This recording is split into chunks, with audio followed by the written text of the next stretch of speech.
سلام، امروز در شهرک اتومبیل گودرزی هستیم تا سیستم اتوهولد XT با هم هنگام رانندگی بررسی کنیم. سیستم اتوهولد سیستمی هست که ترمز رو به صورت خودکار درگیر میکنه. زمانی که شما توی ترافیک هستین یا مسافتی رو طی میکنید که نیاز هست خودتون رو زیاد روی ترمز نگه دارید، اتوهولد باعث میشه که پای شما خسته نشه.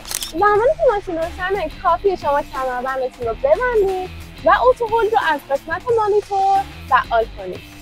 وقتی اتوهولد روشن میشه میتونید یه صفحه کیلومتر مشاهده کنید. زمانی که اتوهولد فعاله و در حال حرکت هستیم، بعد از هر بار ایست کامل بدون اینکه دنده رو تعویض کنیم میتونیم پامون رو از روی ترمز برداریم و برای ادامه حرکت کافی پامون رو روی پدال گاز فشار بدیم تا ماشین به حرکت در بیاد. و نکته دیگه این که اتوهولد فعال میمونه تا زمانی که خودتون اون رو غیر فعال کنید.